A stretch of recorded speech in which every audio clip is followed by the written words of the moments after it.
Hello, dear friends.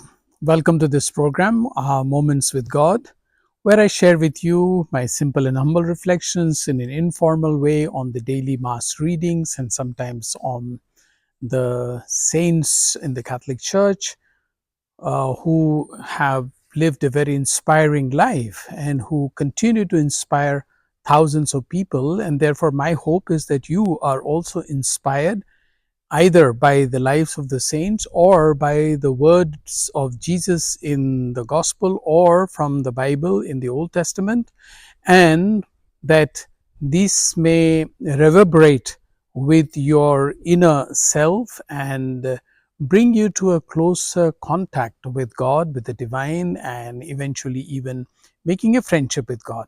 And if you like the video, you may please share this with others and also subscribe to the channel so that you regularly get my videos on your mail.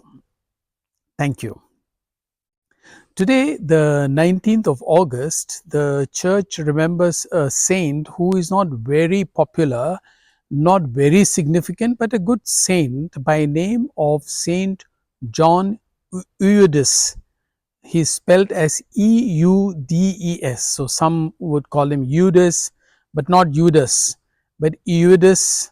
So it depends on how you pronounce it. It's a French name, and he was a French saint who was ordained a priest already at the age of 24, and he had joined the order of the Oratarians, and he wanted to emphasize on the training of priests in the seminaries.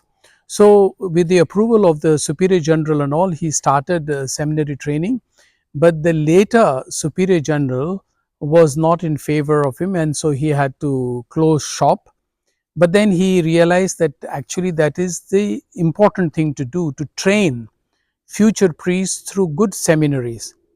So finally, with great pain, and of course with after a lot of prayer and discernment, he decided to leave the Oratorians and found his own community and to train priests.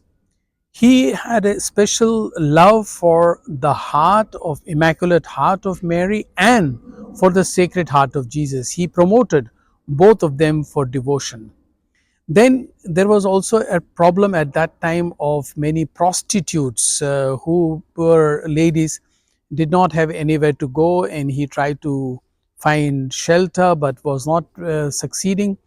Then one day, one lady who was also helping these women challenged him, told him, "Oh, hello, so where are you going? Going to pray now? So that you can go and sit in front of the Blessed Sacrament, feel yourself very pious, and you will think that you have done your will. Whereas what you should be actually doing is, rather than going to the church, to do something for these ladies who are suffering." Of course, the people who were there, they all laughed at it, but he was very touched by the words of this lady. You see how sometimes the words from ordinary people can touch even the future saints and make them saint. So be always on a lookout for what you can hear from other people and learn from them. Yes, of course, we learn from the scriptures, we learn from the life of the saints, but sometimes some words from children, sometimes, yes, and from ordinary people can help us a great deal. And I think what John Eudes was trying to do was exactly what we find in the gospel today, where a young man comes to Jesus and asks Jesus, what should he do to gain eternal life? And then Jesus enumerates to him all those simple commandments that a Christian is expected to live by. And Jesus tells him, you should not steal, you should honor your father and mother, you should do this, that, and the other. And then the young man turns around and said, yes, this I have been doing all my life. What more must I do to gain eternal life? And then Jesus looks at him and tells him, if you want to really gain eternal life, sell all what you have and give to the poor. Hearing this, this man went away sad because he had lot of possessions. I want to tell you one thing, that during our novitiate, when we were being taught about the meaning of religious life and of following Jesus closely and being more perfect, this particular gospel used to be quoted to us as that life which seeks greater perfection in Christian life. So there is one level where Jesus was telling him, you must observe these laws, etc. And then he says, yes, these laws I have been observing, which many good Christians do. They live honest life, they live good life, they follow God's commandments, they pray. But there are others who want to do even more, not just for eternal life. Another translation, the same gospel, it says that the young man asks, what shall I do to be perfect in life? So Jesus tells him the same answer.